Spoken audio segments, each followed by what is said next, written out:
You ask Tiger to solve. This deals with linear equations with one unknown.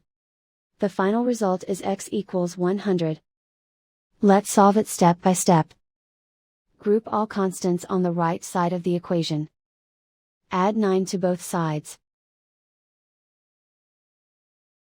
Group like terms. Simplify the arithmetic.